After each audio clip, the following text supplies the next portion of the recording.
Guys, welcome to another episode. If you guys haven't done it yet, please subscribe, smash that thumbs button, and please share. It'll really help the channel grow. Sadly, we have some news that nobody wants to hear, but my friend Oscar, they went through some tough times with his mom. A teenager ran a red light and smashed into his mother's car, and left her with life-threatening injuries. But the doctor said that there's a possibility for full recovery. However, medical bills are really expensive, as you know. Oscar set up a GoFundMe that'll really help out. And I know there's a pandemic going on, but whatever you guys can give, he would really appreciate it. All right, guys. So today's guest, we have Bryan Castillo, and today's gonna talk about earthquakes and also the relation with land formation, volcanoes, tsunamis, and the most important message he wants to put out there is for us to prepare, because the big one is coming. And as you saw how everything was during the pandemic, with the earthquake it'll probably be worse, just due to damage and the panic. So please prepare, and I hope you guys learned something. Enjoy.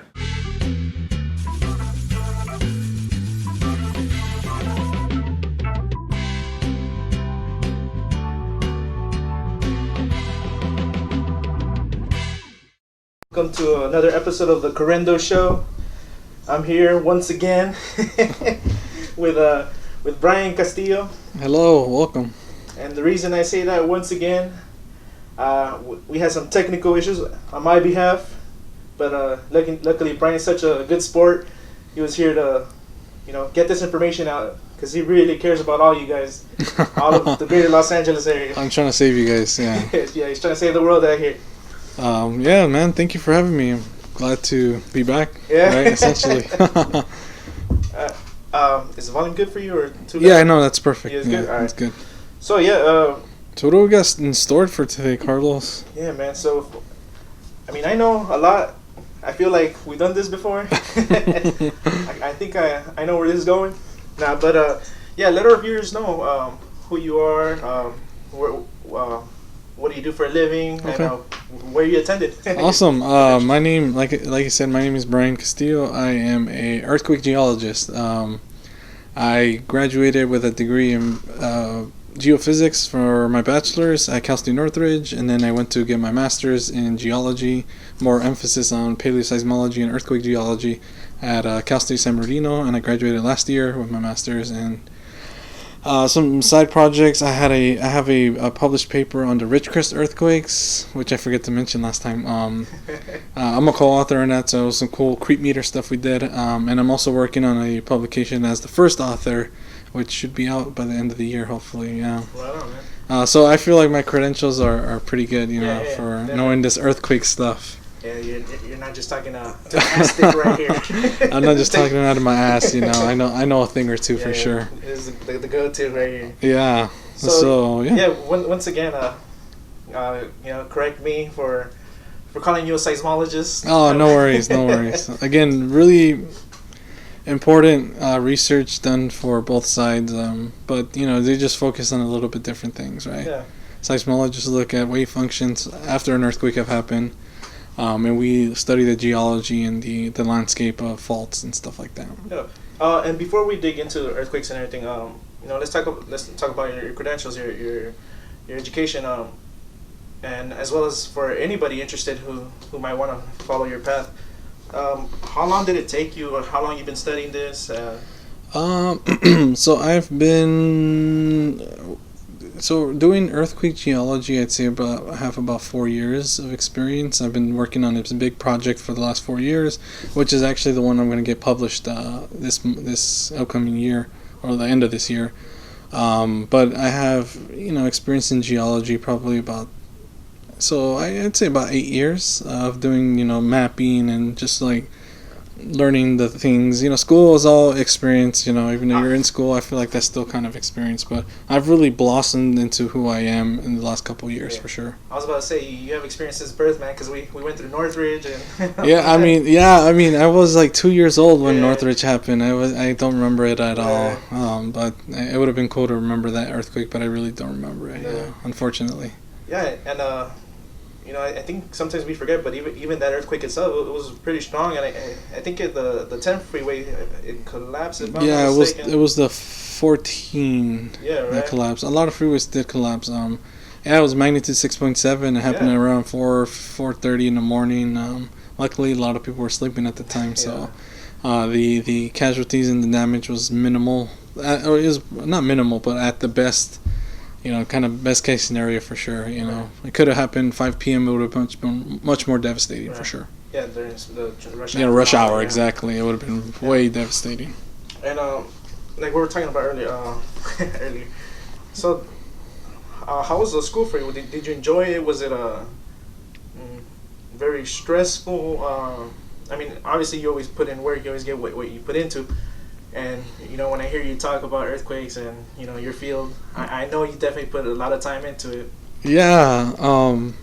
No, I always was like, pretty passionate about the subject, and once like it's cliche, it's super cliche, but the minute you find something you truly enjoy doing and you find passion in, like believe me, dude, everything is just fucking easy. Like things just like flow. You're just like having a good time. You want to do more. You go beyond your expectations. You didn't know you had those capabilities, dude, and it just becomes it just becomes a hobby. It's not even school anymore. It's like you're just having a time of your life doing what you're doing. And then that made it fly by and just made the experience amazing for me. Yeah, I struggled in some classes here. I had to take a boring history class that I honestly didn't care about, but it's all part of the curriculum that you go through, and you develop certain skills when you're in college, and ultimately develops you into the person you are. Yeah, Right. so I had a great time in college. I prefer being in school than working, to be honest. Hey man, history is not so bad. I mean, we'll see in a little bit why. Is that? Yeah, history repeats itself for Yeah. sure. Yeah. Give me one second. And now you're at the other side. You're not just a student. You're not a student anymore, right? No. You're Yeah, I'm also a college professor at the moment. right on. I do teach introductory geology classes to college students at Cal State San Bernardino, and I also teach at a community college. So yeah, I'm on the other side of the table now, and I get to see a different perspective from it, and it's kind of mind baffling, but it's really rewarding, and you really grasp the subject once you have to start teaching it. Right. Right, and you got to learn patience, and you got to learn techniques to help kids visualize it, and it's a whole other ballpark for sure. Yeah, and I mean, I know you're in your first year, but I would think that you learn more actually teaching as well, right? That's absolutely true. Yes. Yeah, So, I learned a lot more teaching than I did as a student learning geology for sure. Yeah. So, because I remember just you're always studying or you're always looking at. Same goes with martial arts. You can study something, but once you practice it, once you're out there, doing it, taking action, that's when you really hone your skills. Absolutely. Yeah. Yep. So let's start off. What exactly is an earthquake? That's a good question. So I think if you ask anybody what an earthquake is, they'll start off with just like the ground shaking, and that's not incorrect. But it's a little bit more than that, right? Obviously, we feel the ground shake, and that's what our interpretation of an earthquake is, which is pretty correct. But essentially, an earthquake is just the energy that was released during two essential blocks of rock that slipped because of high stresses, right? So the idea here is that you have a fault. A fault is kind of a fracture in the earth where it's actually moving, right? So these rock are, and you've held a piece of rock. You've seen rock before. It's really brittle. It's hard. And if you were to slide two past each other, it wouldn't slide easily, right? It wouldn't just like glide past each other. There'd be a lot of stress and friction that builds up, right? So essentially, right, you have two giant pieces of rock. And I'm talking about a lot massive, right? And these things are trying to move, but at the fault, they're locked, right? Because it's a lot of stress and a lot of friction. So the stress builds up, and eventually that stress exceeds the strength of the rock, and the rock has no choice but to slip, right? And that sudden slip right there releases seismic energy, which is what the earthquake is. So that's the earthquake you feel. Yeah. And would you say that there's different types of quakes or I mean I think all earthquakes are kind of like they're basically the same in regards to the type of waves or the kind of the reaction that happens. So they all release seismic waves, energy. But there's different types of plates and like faults that generate earthquakes. But I think all earthquakes are kind of categorized under the same. Okay. There's some of them might release like different. There's two types of seismic surface waves, but I don't want to get too technical either. But yeah, essentially, in a nutshell, they're pretty much all earthquakes are the same, but there are different sources of earthquakes. Yeah. And I mean, earthquakes, they can be experienced by everybody across the world, or is this just something for Californians? No, so earthquakes are in specific locations, right? They don't happen uniformly throughout the world, right? So if you look at like New York, right, there's no earthquakes there. Florida, there's no earthquakes. Kansas, there's no earthquakes. I mean, what do all those states have in common?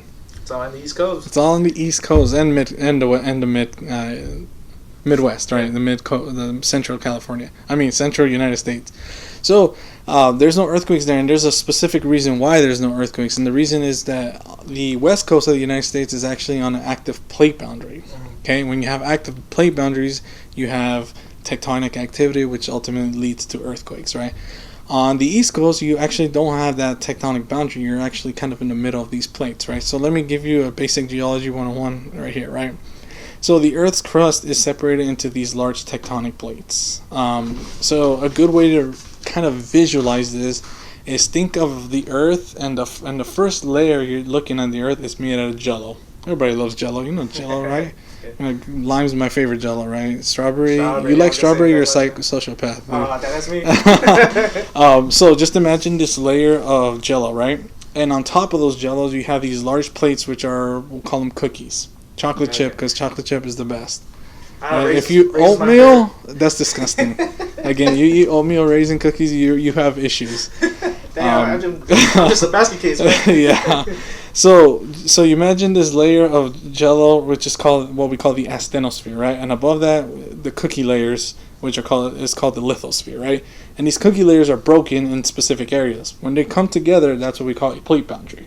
Okay? And these plate boundaries are the number one source for tectonic activity, including earthquakes. So we have a cookie layer that breaks here in California, that runs right through the spine of California, and that's called the San Andreas Fault. Yeah. Which is my baby. It's where I've spent my last 4 years researching down in the southern section in Palm Springs areas. I have a very complicated relationship with the San Andreas Fault. And then fun fact, that's San Andreas is Bryan's favorite movie. Oh, fuck no, I hate that movie. That movie is absolute garbage. I thought it was very accurate, man. No. You'll lose brain cells watching that movie. You really will, so don't do it. But we could talk about the movie in a little bit. Yeah. And let's see. As far as earthquakes, is it? Let's see how I can phrase this question. What would you say is more has a bigger impact? Would you say when we refer to the magnitude of the quake, or rather the time? Like, let's say an 8.0 for 30 seconds versus a 5.0 for 5 minutes. I don't know. Gotcha. So there's a direct correlation between the magnitude of the earthquake with the time of shaking, or the intensity of shaking.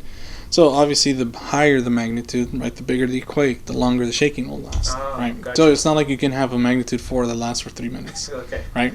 It has to be a big earthquake to have longer shaking periods. That's basically how it works. So the longer the earthquake, the longer you expect the shaking to happen. And I think you were talking about earlier.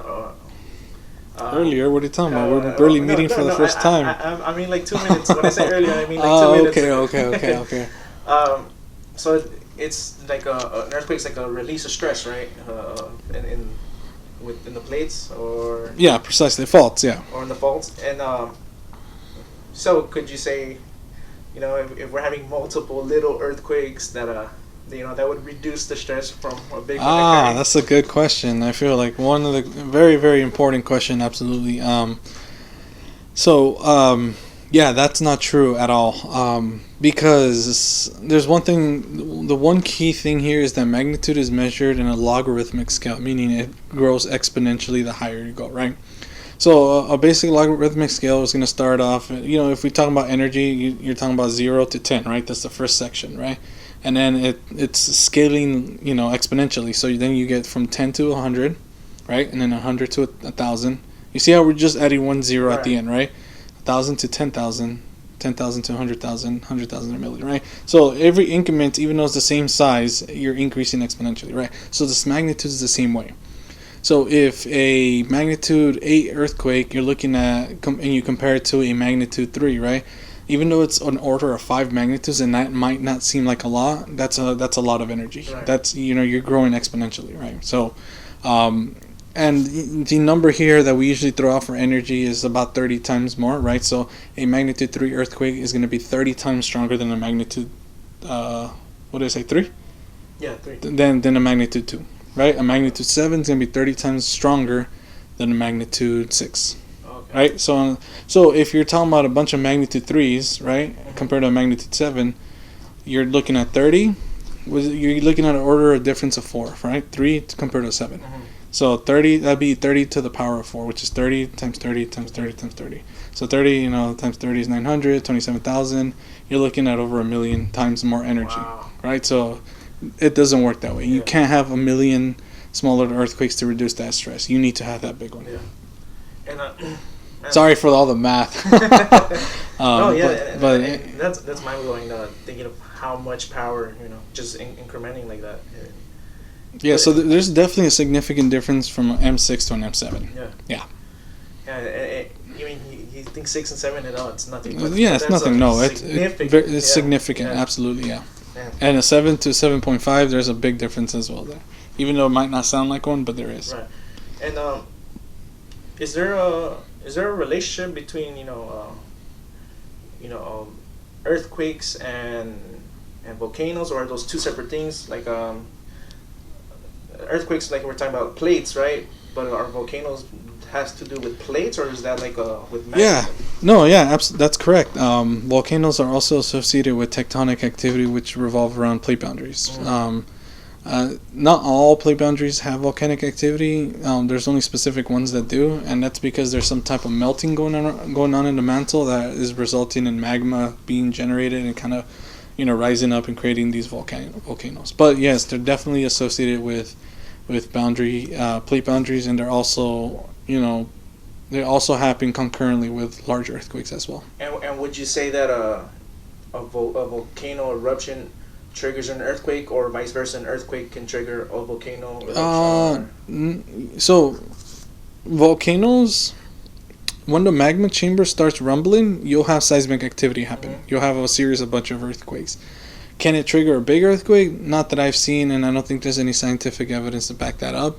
But we know that we can measure the seismic activity in a volcano and see that it's starting to rumble and, potentially explode or, erupt. And then vice versa, earthquakes can't really trigger, not that I've seen, and I don't think there's any real evidence to back that up either. So while they directly happen in the same area, I don't think they really play a role with each other when there's large earthquakes, because they're not within the same realm. Right.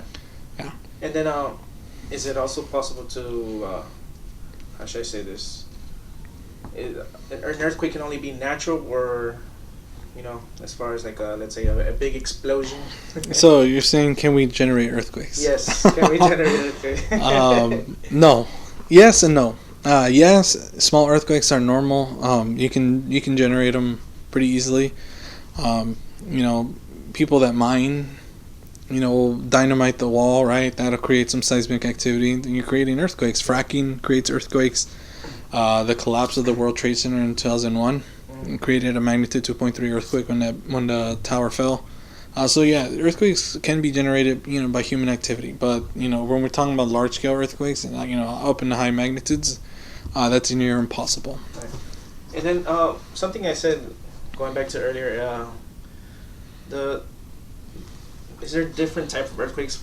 For example, Mexico City sits on a lake bed, so like there's a lot of water, a lot of liquefaction. Oh, okay. So yeah, those are what we call secondary features.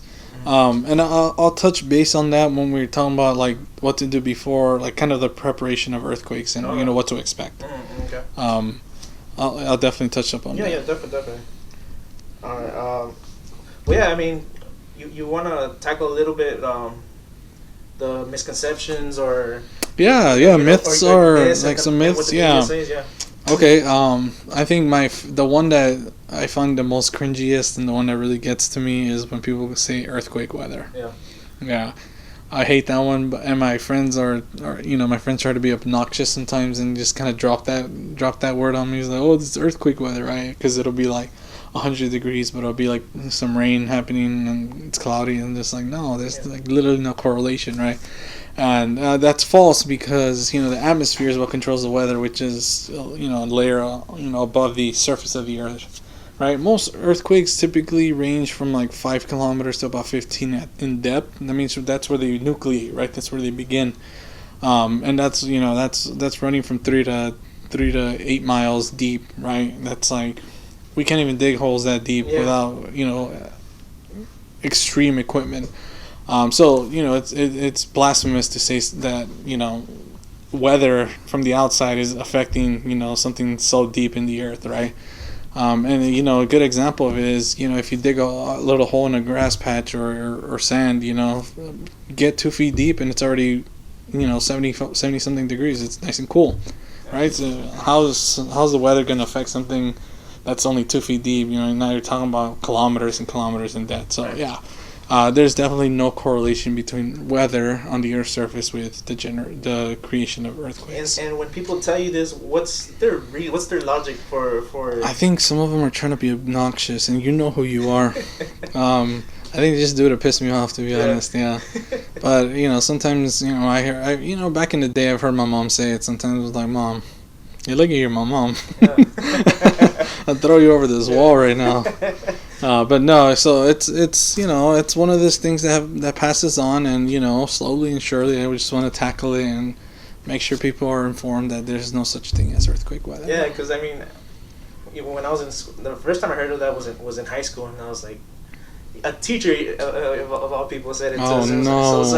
So no! Threw that idea to us like earthquake weather. I was like, what's earthquake weather? And he was like, yeah, it's when it's hot and then all of a sudden it's cold, and it's like, what? Yeah, no. I mean, there are cycles of compression and contraction between like the concrete during hot and cold days. That's normal, but that has literally cannot influence earthquakes at such deep depths. Yeah, like you were saying, it's just miles deep and yeah. So it's pretty ridiculous. Yeah. Let's see, dogs or pets being able to predict earthquakes. I think the thing behind that, I think the pets are kind of more sensitive to ground motions and vibrations and any reverberations that might be happening. So they maybe kind of freak out, but the earthquake's already coming, it's not really predicting or anything like that, yeah. And we'll talk about that word predicting, how I hate, that word predicting a lot, right? Because you can't really predict earthquakes.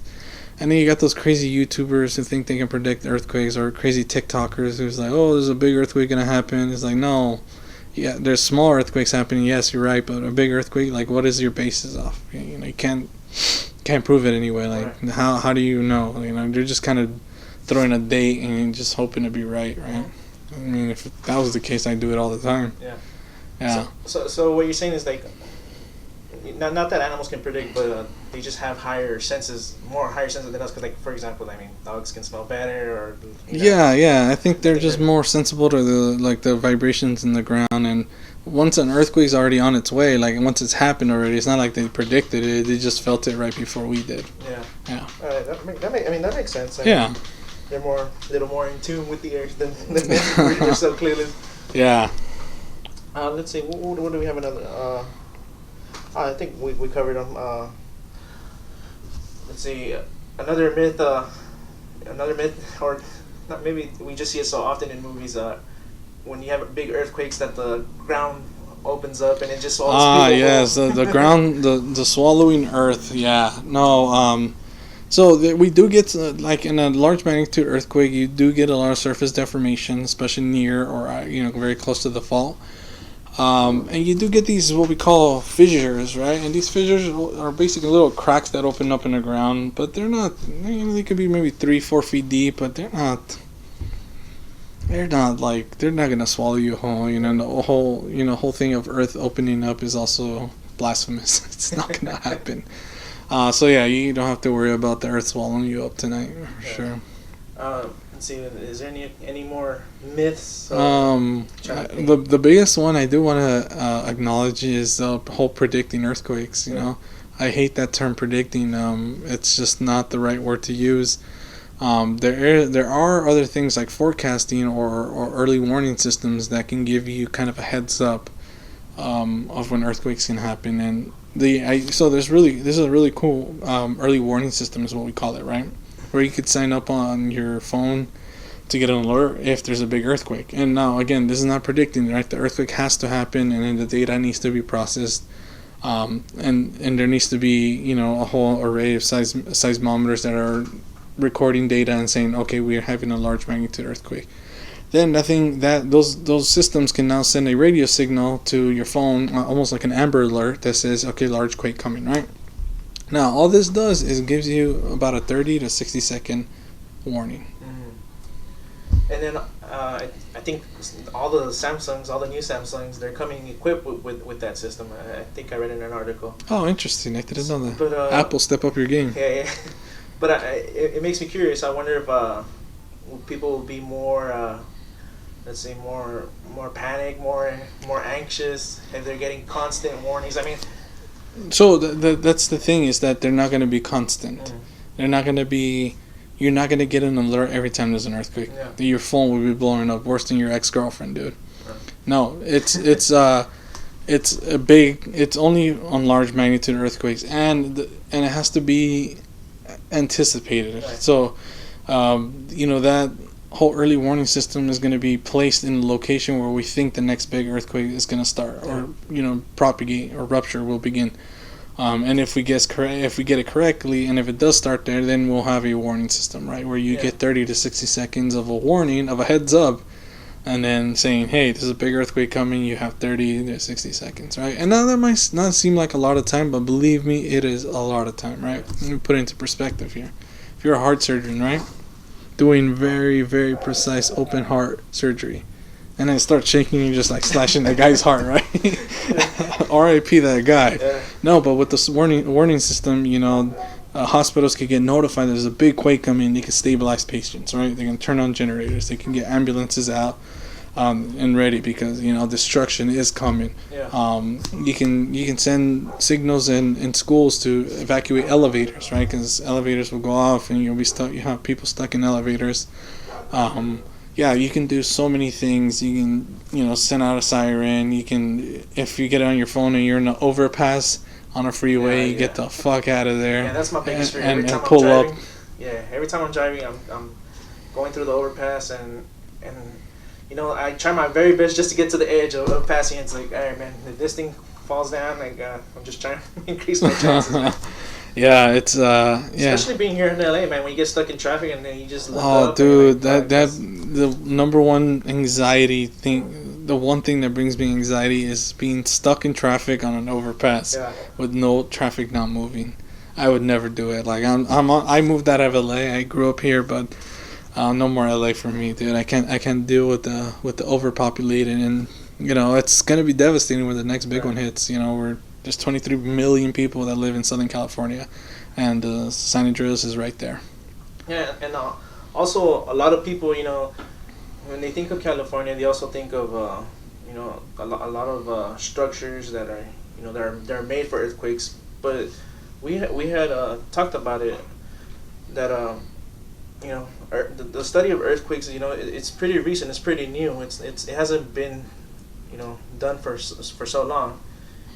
And these structures that are made in the 60s and the 70s, the way the technology they had, the way they processed that technology is very different from what we have today. So, like you said, we're passing by those overpasses, and they thought that they were earthquake proof, but in reality, and I think the engineers know that I don't think they can build overpasses that are actually earthquake proof. You try to use the best materials, like a lot of steel rebar for reinforcement, some ductile concrete that can bend and not fully break. But ultimately, that's kind of the scariest place to be. And with a warning system, going back to the warning system, if I got a message, I'm gonna get the fuck off that overpass and then pull to the side and be ready for it, right? Because so you have that, opportunity to exit the freeway. I mean, if you're in traffic and you're stuck there, you're kind of shit out of luck, right? But still, I think it's a wonderful precursor for earthquakes, and something people should definitely sign up for and utilize. Because the big one is gonna happen, like absolutely gonna happen. It's not a matter of if it's gonna. No, it's actually when it's gonna happen, right? And here's a funny story, but I know a guy who knows a guy who knows a guy who knows a guy who knows a guy who knows a guy who was hauling ass on the freeway, right, and going through the whole overpass, and the cop pulls him over. He doesn't stop, until he doesn't pull over until he's clear past the overpass, right, back into solid ground. And he pulls over, right? Eventually, the cop gets out. He's like, "Hey, man, I pulled you over." And I was like, "Was it because I was going really fast?" And he's like, "Yeah, you were speeding." And I was like, "Well, you see, officer." Points out to the mountains in the north. He's like, "You have the San Bernardino Mountains right there, and then you have the San Andreas Fault that runs right through there, right?" Turns around the other way. He's like, "Over there, you have these other mountains, and you have another big fault called the San Jacinto Fault. And this area is kind of a valley, and this is in the Inland Empire where this happened, right?" And liquefaction's a big deal here. So if there was a big earthquake right now, these overpasses would sink and collapse immediately, right? Because it's just an unstable ground. So the truth be told, officer, I was speeding, yes, but I just didn't want to be in the overpass in case of a big earthquake, because San Andreas is about to rupture anytime soon. And the officer's like, "Well, he's like, yeah, I remember taking that in geology class." He's like, "Wow, that's crazy, huh?" I was like, "Yeah." So all right, well, next time just slow down, bro. Yeah. So moral of the story, geology gets you out of a speeding ticket for sure. Hey, well, I'll definitely keep that in my playbook if I ever get that. That's my number one playbook for sure. And if you take a wild guess who that guy was, you probably know who it is. No names. Yeah, no names. But essentially, I have my glasses, so I can't see him. Yeah. He's only wearing glasses and has a mustache. I won't tell you who he is though. But yeah, so it's a funny story and all, but it was a very serious moment, and you just gotta be ready. Yeah, and now you said there was another one, San Jacinto. Mm-hmm. So I was always thought there was only the San Andreas spot. No. Now, while that's not directly a misconception, that's just the lack of information here. But the big beast in California is the San Andreas Fault. If you ask anybody if they know any fault, it's going to be San Andreas, right? Yeah. But let me tell you, Southern California is composed of a very complex network of intricate faults. Like, there's so many faults. Yeah. So many potential beasts that can generate a large earthquake and cause chaos and havoc. San Andreas is just it's the rock star. Yeah. But there's so many bands that are opening up for the San Andreas Fault. Yeah, man, every time you go to the East Coast, you're selling me right now. If you don't like earthquakes, then yes. I'm packing my bags. Yes, if you don't like earthquakes, California is the most seismically active state. Yeah. Whew. Well, that doesn't make me sleep any more easy. Yeah, no. It just seems like we can't catch a break nowhere. No. The 1994 Northridge earthquake was actually what we call a blind thrust fault, and that's because it's a fault that runs kind of upwards, right? And then one of the walls is moving up. But the reason it's called blind is that it doesn't make it to the surface, so you don't know it exists. You don't know until it ruptures, right? So that fault no one knew that fault existed until the earthquake that happened. Wow, interesting. Oh wow, shit, we're underneath a fault, and it just generated a magnitude 6.7 earthquake. Man. Whoopee. That's crazy. Yeah. So I mean, LA is just it's the worst place to be, honestly. LA is under what we call a sedimentary basin, right? It's made out of just sediments that have been deposited, by the large mountains and in the ocean, and kind of the behavior and the response of sediments to seismic waves is bad, right? It shakes more intensely than it should, right? So you have kind of imagine LA in kind of a bowl of sediment, right? And you have large mountains in the back. These waves are going to be coming, and they're going to be just basically bouncing off these mountains and just rumbling LA, right? Yeah. So yeah, LA is it's such a horrible. It's a nice city. It's overpopulated, way too expensive, and super prone to earthquakes. Yeah, and bad shaking. Yeah, man. And when we're due up any moment, right? Any moment, yeah. It's been a while since we last had a big earthquake on the San Andreas Fault, and we historically we haven't been here for one, and we don't know what the response is going to be. We don't know what the consequences are going to be. We don't know exactly how people are going to react. Yeah, I was gonna ask you when was the last one that occurred here, or So the last there's been a few. If we're talking purely San Andreas Fault, there was a big one in 1857. It was called the Fort Tejon earthquake. It was a magnitude 7.9. It was big fucker, big fucker. But this was in 1857, and it ruptured all through Central California and ended just near the Cajon Pass, near Wrightwood. Cajon Pass is where the 15 freeway. You go up to take the mountains to go to Vegas. Right. I know all you guys could be going to Vegas. Okay, I know you guys know what the 15 freeway is, but passing San Bernardino going into the Cajon Pass is where that rupture ended. That was a big earthquake. Guess how many people, Carlos? Guess how many people died that earthquake in 1857? I'm gonna take a wild guess. Take a wild guess. I'm gonna say 0. Wow, pretty wild. Is it? No. Just because I don't know when did the whole gold rush happen? When did people start living here? Let's think SoCal. Oh, SoCal. All right. What's the year again that you said? 1857. 1857. Well, let's give it a shot. I'd say 1,000 people. 1,000 people. Okay, so I think it's January 8th, 1857. 2 people died. 2 people died. 2 people died. That's it, huh? That's it. In Southern California, what? 2 people? That's okay. Wait, And it's did they get swallowed in by a big hole? No. Actually, their brick houses fell on them. No way. Yeah, this is hence why we don't see brick houses in Wow. California. Drive around, you'll never see a brick house here. Yeah, in the East Coast you see them all over. Oh the yeah, place. super common. That's because they don't have seismic activity out there. Yeah. They don't worry about it. But brick is like one of the worst materials to use for building houses. Yeah, I always wondered why. I was like, because you have it does give it a nice aesthetic look, or at least for me personally. I love brick homes, but Yeah, they're you bad. just never find them here in LA. They're bad. Yeah. They're not sturdy at all. And then the rest of the Indians, their little straw huts fell on them, but they didn't kill them. They didn't kill them. Yeah. Population was sparse at the time. Right. And maybe a couple thousand. I honestly don't know what the number of the population would be, honestly. But today, if we had that earthquake today, you're looking at casualties in millions. Man. Millions, easily. Yeah. With 23 million people that live in Southern California, the casualty numbers would have been in the millions. That's wild. Easy. Whew.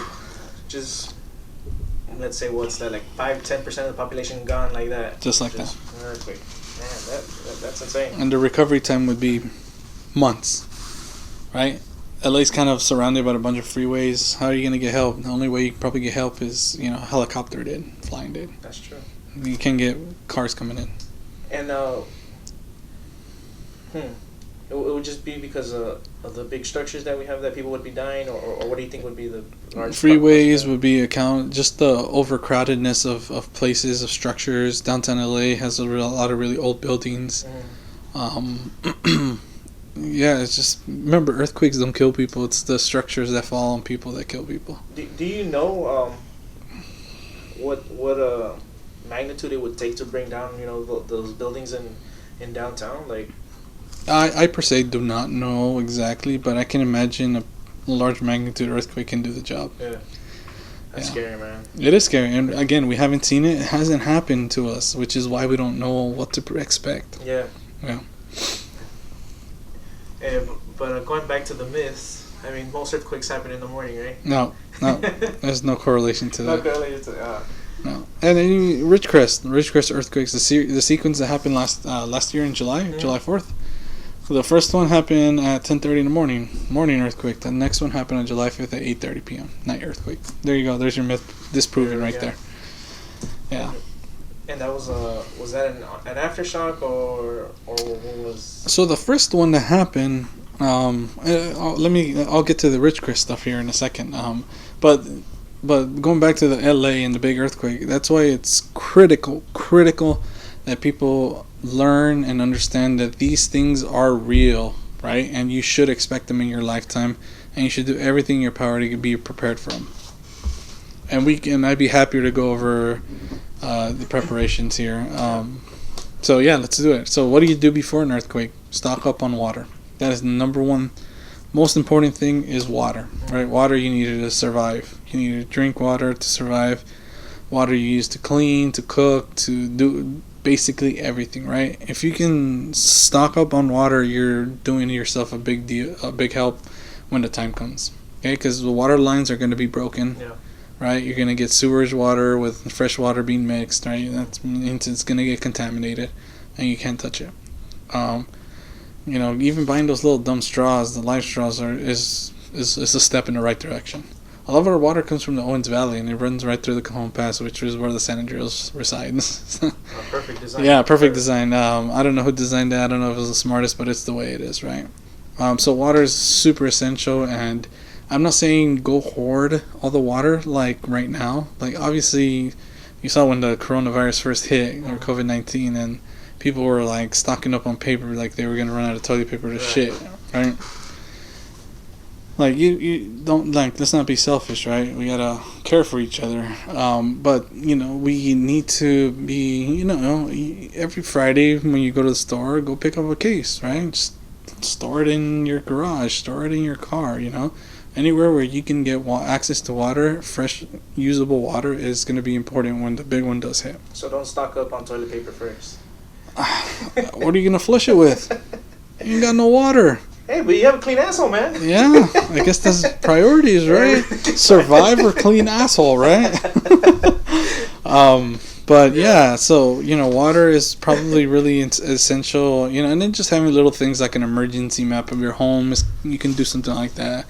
You can create your own earthquake kit, right? You don't have to go buy those $100 kits. Like that's nonsense. Like you can just create your own. Get a backpack, put some flashlights, some first aid kit, radio, batteries, maps, anything you think can be useful, and have that in a place where easy access, and then maybe some wrenches to like turn off gas lines, and a map where your gas line is, fire extinguisher. Just the list is endless. You can do so many things to prepare yourself. And you were saying recently that there would be a lot of structure damage, so we would be essentially shut off from getting help. Like you said, we would need to get through helicopters coming in, right? Yeah, no, help wouldn't be immediately available. I mean, what would you say, just so people know how much water or supplies and I think it's water.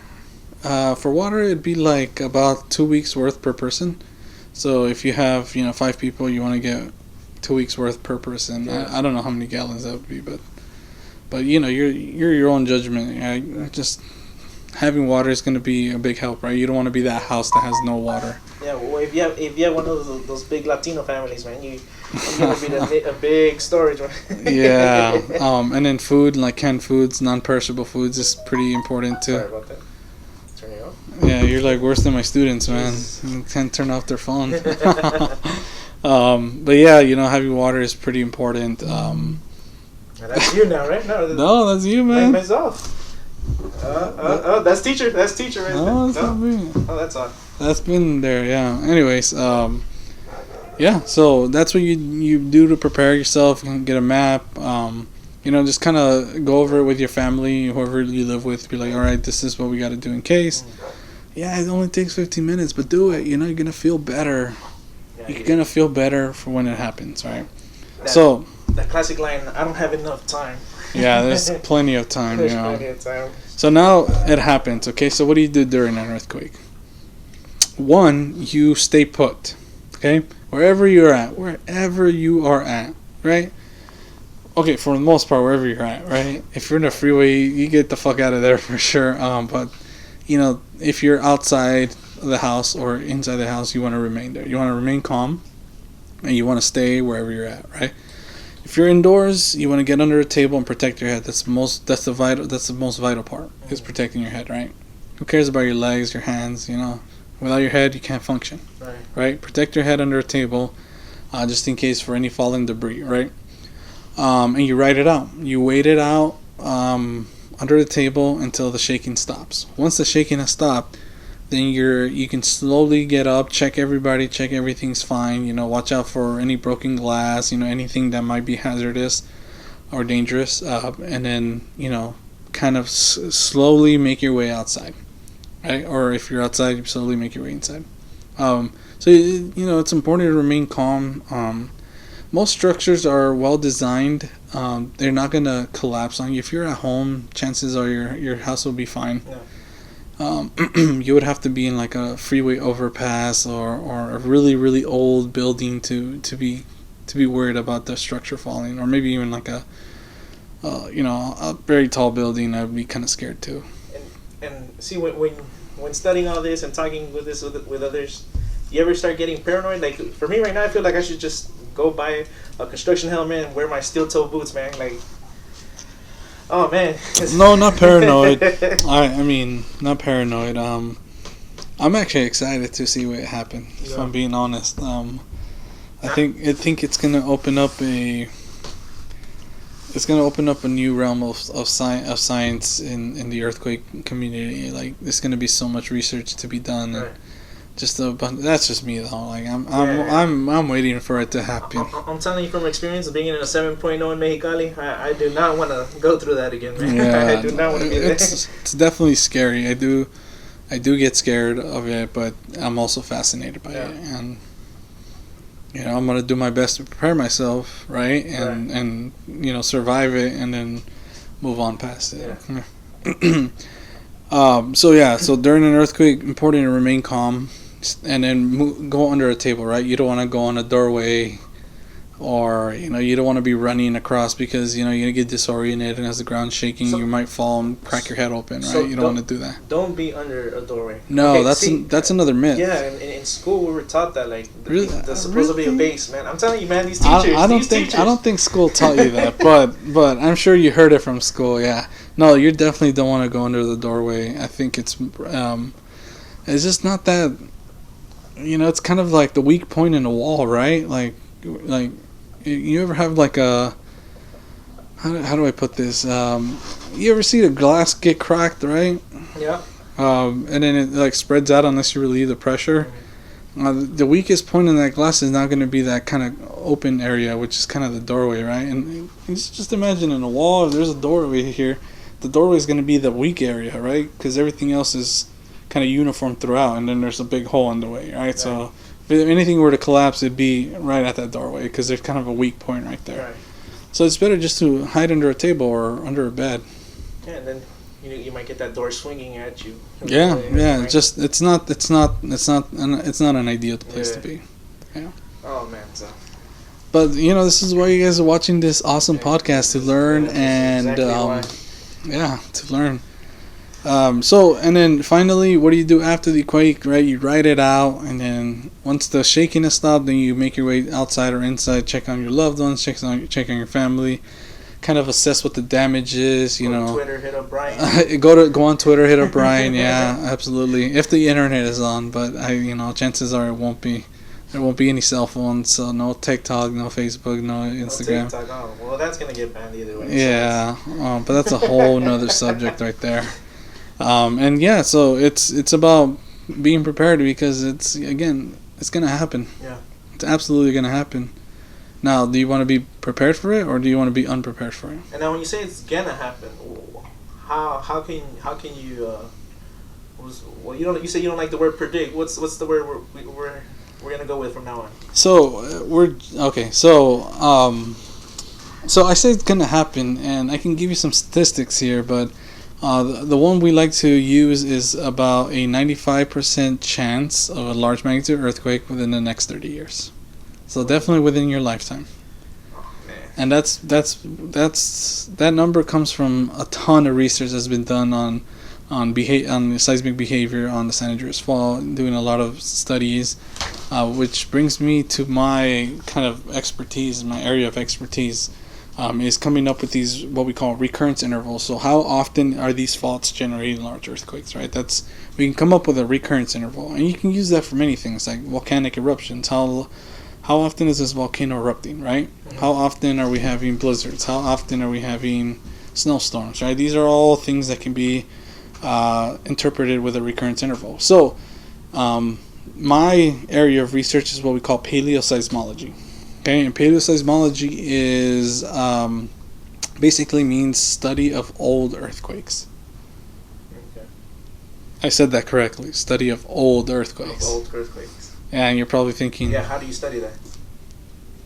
Brian, I mean, how do you study old earthquakes? Well, let me tell you, son.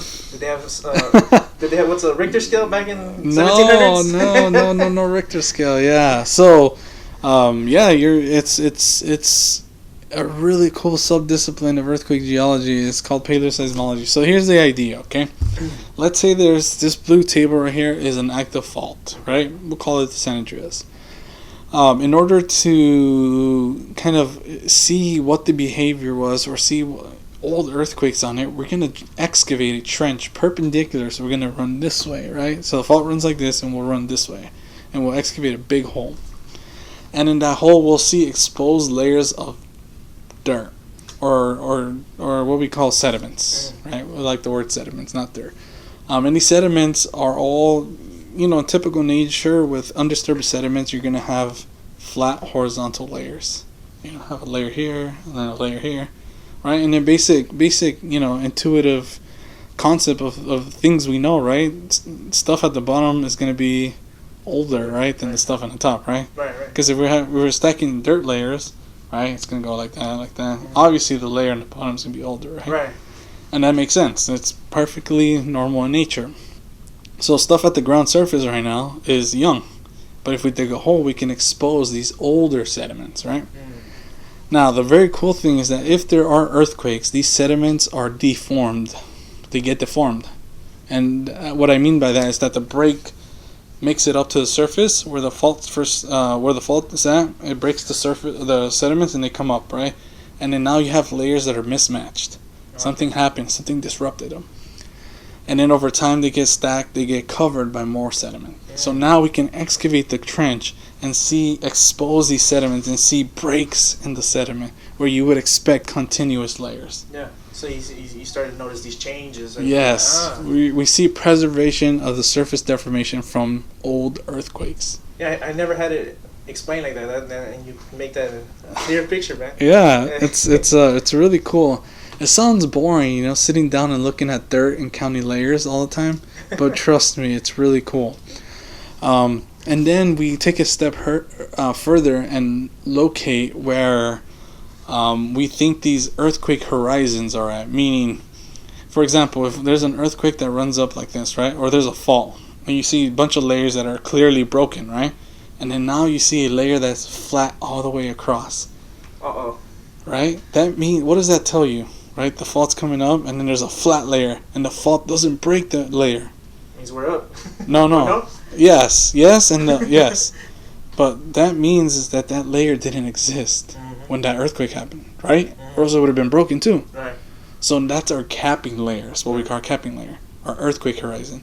Meaning that layer didn't exist when this earthquake ruptured. Therefore, this layer is younger than this earthquake. Right. So now we can date the layers and we can constrain when these earthquakes happen.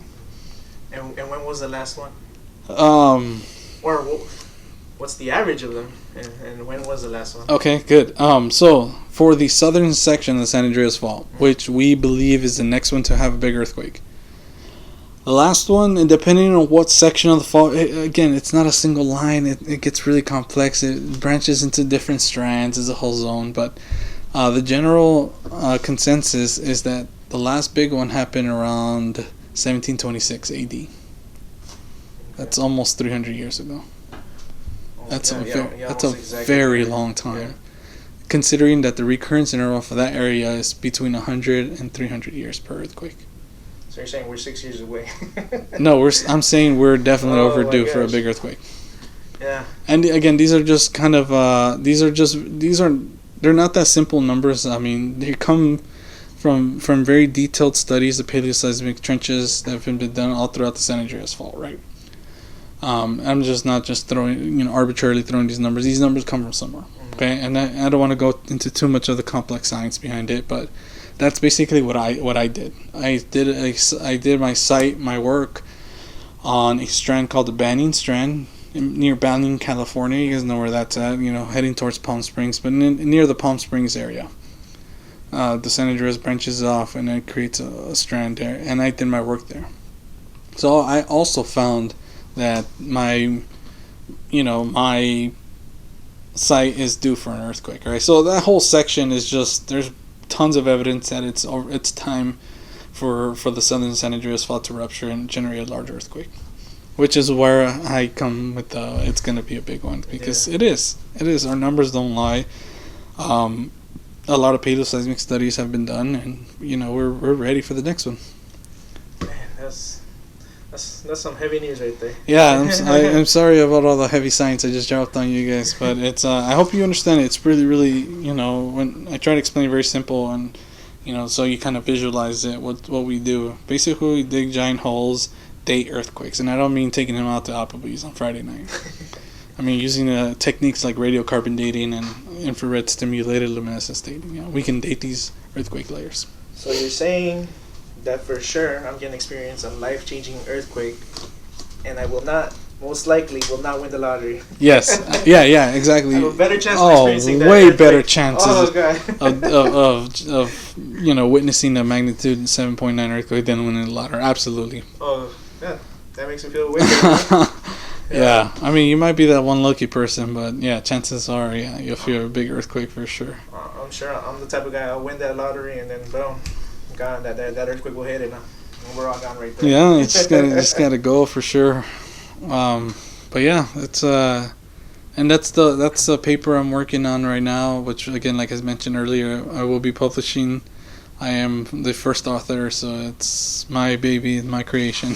Now, I obviously got a lot of help, and I want to thank all my co-authors who've done such an amazing job to help me out. But yeah, I'm really proud of this paper, and it's not a complex paper, and I'd be super happy to share it with anybody who's interested to give it a read. It's not that hard to read, and it's really cool science that we do for sure.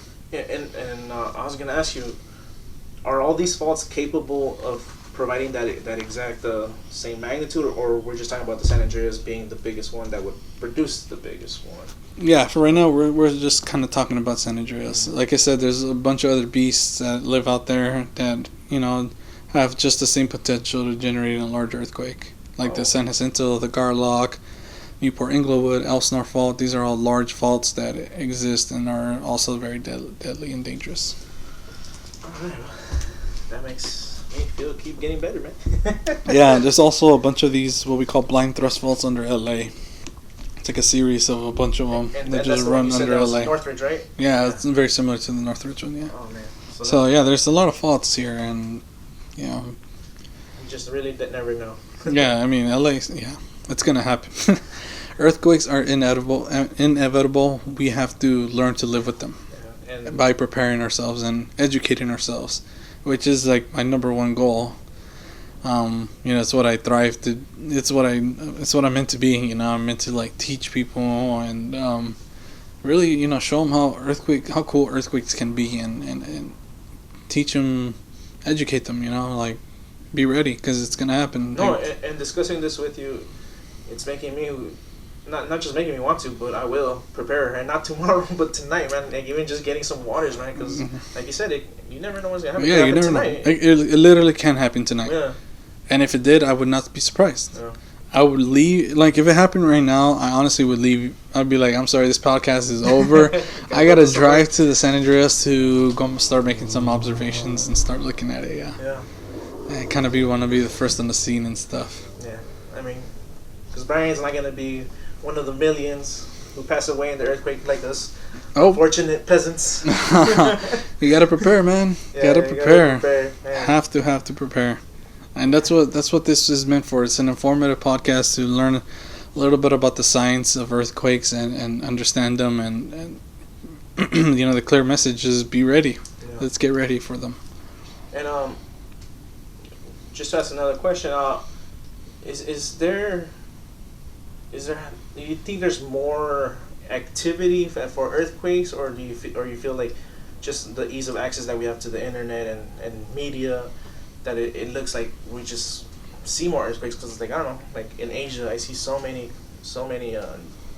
tragedies, man, and I don't know if it's because like I said we have the internet, we get that instant. Yeah, no, it's I think social media makes it easier to read these things, but it's like it's not, the seismic activity is not changing. It's staying the same way. You're just learning of more places that are earthquake, places. We're prone for earthquakes, and I think the media does.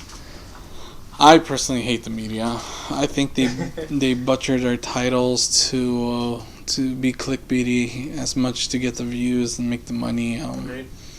Yeah, they're hungry for news, and that could be very misleading. Like you can get a lot of false information being spread, a lot of pseudoscience that gets done, and that's one of my many goals is to try to tackle those problems. Like we don't want misinformation being thrown out there. Right. Especially, my favorite thing is seeing San Andreas Fault trend on Twitter. Right. Like Not the movie. no, like the actual San Andreas The Fault actual trends San on Andreas Twitter every single time there's an earthquake in LA or SoCal. The earthquake that happened about a month ago out in the San Fernando Valley. Measly magnitude 4.1, 4.2 earthquake, and there was a San Andreas trending. It's like we gotta make sure people know that. First of all, you'd fucking know if it was the San Andreas Fault, right? You would not be tweeting right now if it was the San Andreas Fault that ruptured, okay? Right. But it amazes me how that happens, and I just take it and go, and I'm just like shaking my head from the other screen and stuff. But I'm trying to do my part, trying to educate all my friends. I'm trying to create, educate my students. I do take the earthquake section of geology whenever I teach very seriously. I make them do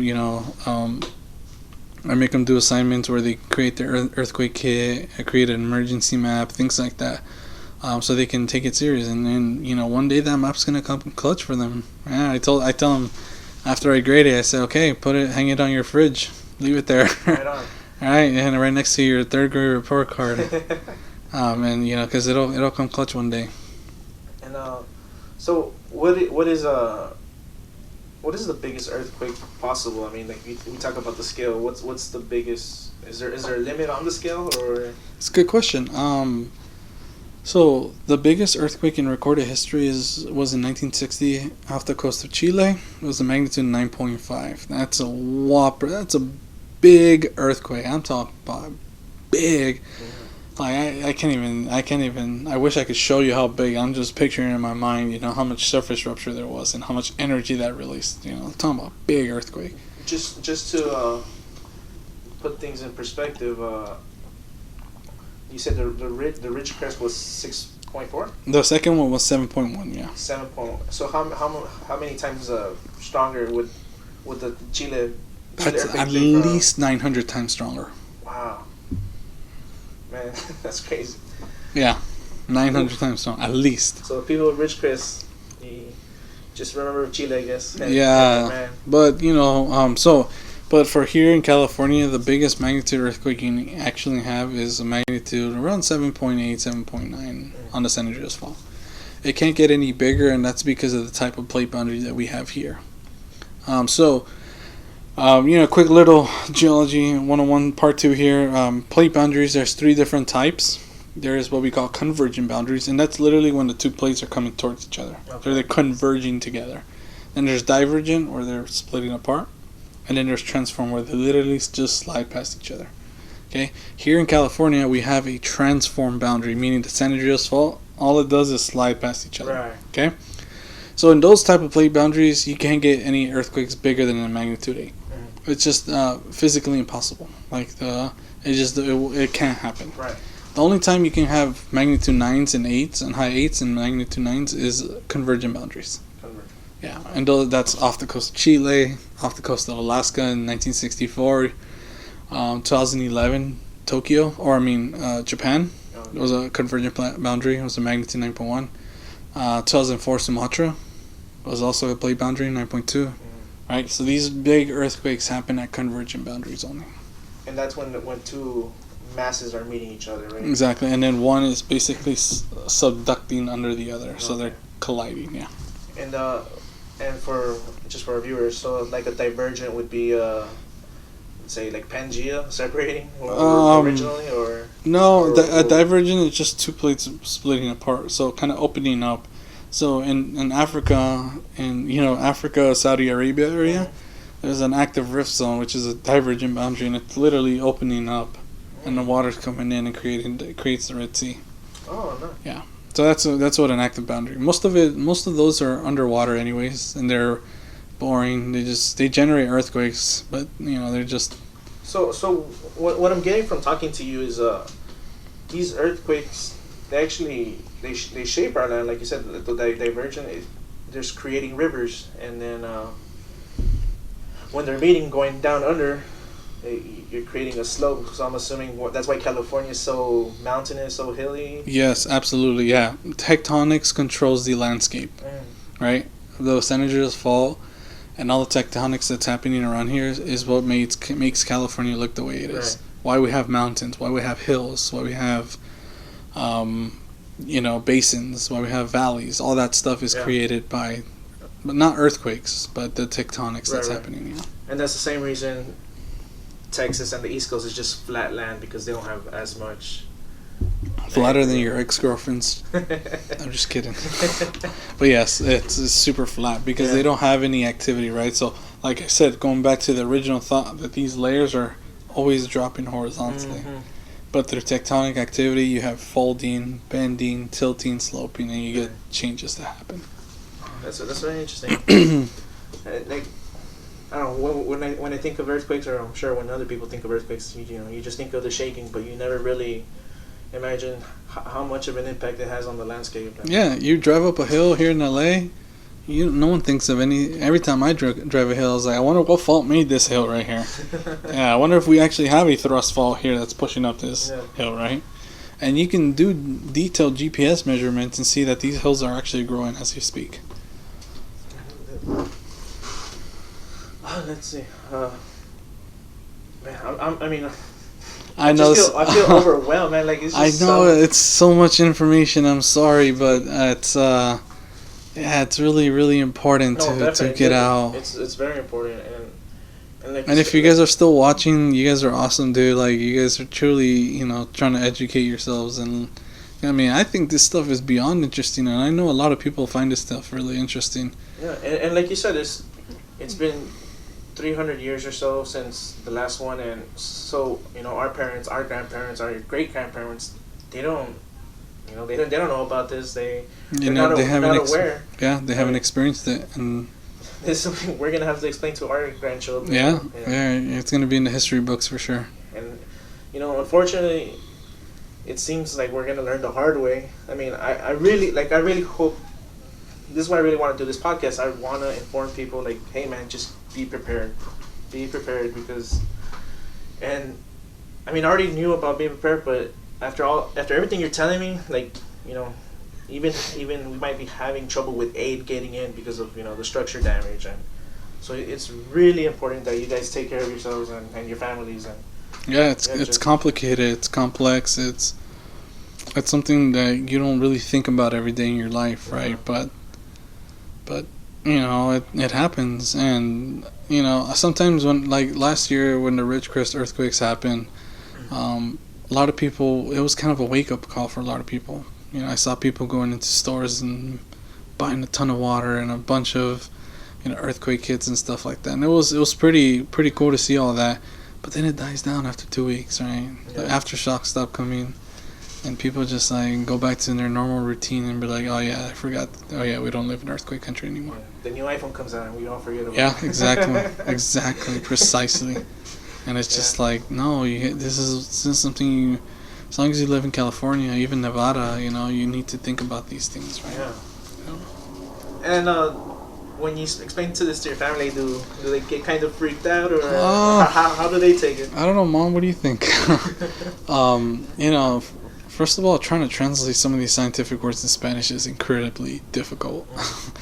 Hi, Mom. Yo estudio terremotos históricos. I don't fucking know how to say paleoseismology. Like, it's difficult, but they get the essence of it. And yeah, I mean, I think they're all pretty proud of me. Where I've come up to in life. Kind of my role in the family, and being the first scientist in the family, being the first one with a college degree.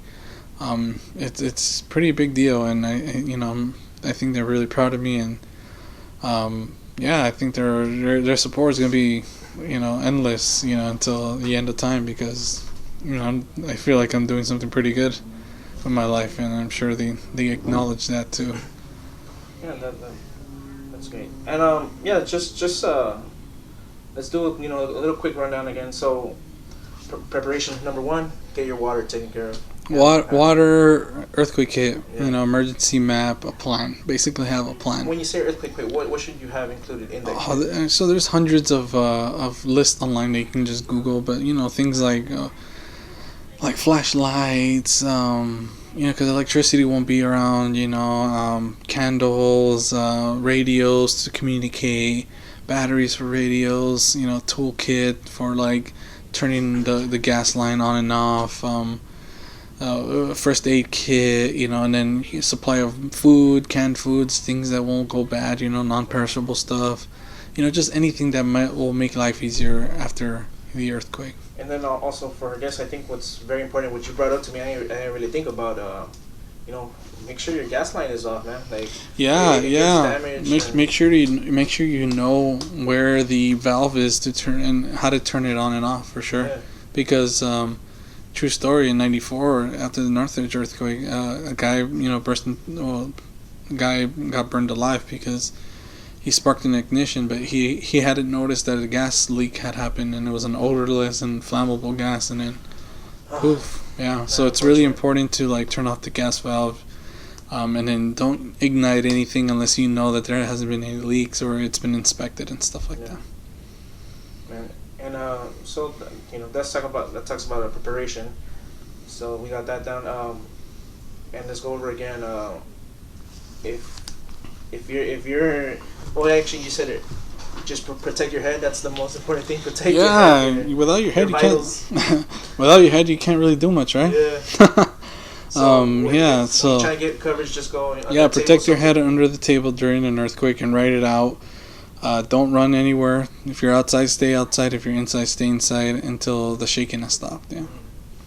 And then let's go back to one more thing, because we didn't go back to it. The earthquakes in Mexico City, the lake beds and the liquefaction. This is perfect timing, because first of all, we have survived the earthquake, right? We went through the shaking. So now let's look at some of these secondary effects, right?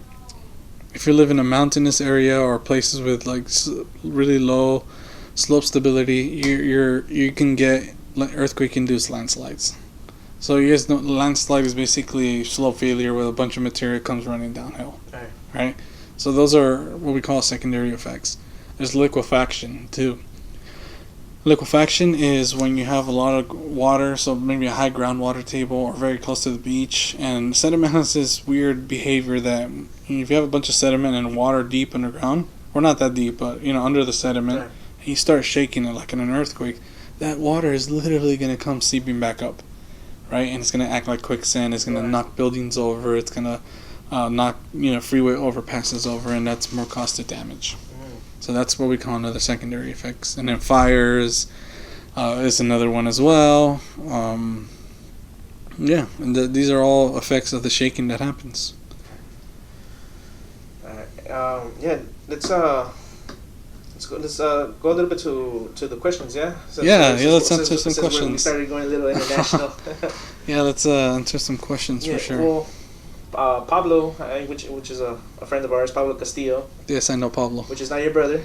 No, not my brother. Same last name, but not related, right? No. He just recently, first he asked me, he wanted me to ask you about tsunamis, and he just went to Portland, which apparently is the worst place you can go if you're afraid of tsunamis. That's pretty bad. I mean, if you're like inland, you might be okay, but if you live like off the coast of Oregon or Washington, you're definitely tsunami prone there. Tsunamis are just the wave. Like, it's kind of the result of the water displacing at the bottom of the ocean floor during an earthquake. So the water basically repositions itself, and then it comes in as a massive wave. Yeah, that's what a tsunami is. It's not, and tsunamis can come in multiple waves, but they travel far inland, right? It's not just like one giant wave and then that's it. That's a tsunami. But the way tsunamis work is that, first of all, in order to get a tsunami, you need to be off the coast of a convergent plate boundary. If you guys remember, convergence when they're colliding, right? So as that's happening, one plate is subducting under the other, right? So then suddenly you get the thrust. That's the earthquake right there, right? Because it slipped. And now the ocean floor has changed. So all that water at the coast is going to recede. It's just displaced. Yeah, and it's going to reposition itself. But it's going to come in as a couple waves of tsunamis. Right. Yeah. That's what a tsunami is. Couple waves, huh? Yeah, it could be a couple waves. I always just thought it was There's just one wave, one big wave or something. No, there's some really gnarly videos on the 2011 Tohoku earthquake in Japan, where the tsunami waves are like pretty gnarly. Oh, wow. Definitely check those out if you guys are interested. Well, that's something we'll check out. And are tsunamis something we got to worry about here in Los Angeles since we have so many faults? The good news is no. Because we don't, again, we're on a transform boundary. We're not on a convergent, right? But we can get a tail end of a tsunami from elsewhere. So if, let's say Alaska had a big earthquake, it would generate tsunami. And that tsunami wave can make its way to the coast of, the west coast of California. Yeah. But, it's not going to be as devastating as being right next to the source of the tsunami. Right. Yeah. So highly unlikely. A little bit of good news, right? Yeah, finally we get some good news about it. Yeah. We ain't got to worry about tsunamis. No tsunamis. Only hundreds of faults. Yeah, that can generate a lot of earthquakes. Estefania, she had a question. What should you be looking for when you're purchasing a home, as far as like structure, so providing safety? I think, and this is kind of just general news, but read the paperwork, because there will be a paperwork on kind of the foundation or like the geology of where your home is located. And there's a lot of cool sources online where you can look at liquefaction maps. Are you in a liquefaction prone zone? Is your home in a landslide prone home? How close are you to active faults? And all that stuff you can look for. And if earthquakes really truly terrify you, you can always can do your background research and then look up that stuff and see, are you comfortable where your location of your house is and stuff like that. But for the most part, like I said, the engineering is much better for newer buildings. There are strict earthquake laws that prohibit from building a poorly designed structure, especially here in California. So no brick homes here, huh? No brick homes here. No brick homes, no, absolutely not. Yeah. And then there's also another this law called the Alkist-Priolo Act of 1973. And this was enacted after the 1971 San Fernando earthquake, which ruptured and literally destroyed a hospital and a bunch of homes, because that hospital and all those homes were on top of the fault. Wow. Like actually on top of it. You could have the best building design ever, but if your house is on top of a fault, it's going to get destroyed regardless. Right. So it's a big no-no to build, any buildings or malls or anything that's going to have people in it on top of active faults. Yeah. So, most homes, again, are going to be safe because they're not going to be built on top of active faults. Right. Yeah. I always wondered, why there's, sometimes you think, why is there those big vacant lots or land, but like you said, it may be due to those laws. Yeah. And it's funny because while the law says you can't build it, but you can build 50 feet from it. Really? Yeah. Oh, wow. Like that is any better. It's really cool because Highland is a city near San Bernardino, closer to out in the Inland Empire. Mm-hmm. And the San Andreas runs right through the city of Highland. So it's funny because you see a bunch of houses, and then you see a long, just grass patch with a bunch of trees, and then more houses. Yeah. And you're just there's a fault right there. 50 feet, huh? Yeah, 50 feet. That's walking distance, man. That's walking distance. Jesus. Yeah. So as long as you're not on top of the fault, they don't care. Oh, my goodness. But you definitely should look at the reports. All those papers you sign right before buying a house, there's going to be one on faults or the geology of the house. Yeah. and then people should. If you're on the fence, I mean, this talk will definitely convince you need to have earthquake insurance for your home. Like, you're just gonna. Oh, I don't know, No? man. No, Oh. earthquake insurance is it's a That's- touchy subject, Really? man. Like, I don't want to condone people getting it, but then because yeah, it's a tough one, you know. A little sketchy. Yeah, it's a tough one. I don't know what to say about earthquake insurance. It's like Is there a little something you know that you want to share with us? I mean, most people. while the probability of a big earthquake happening is high, you know, there's also the probability that it won't happen, you know, and you're just wasting money on it. Also, it's really expensive. Yeah.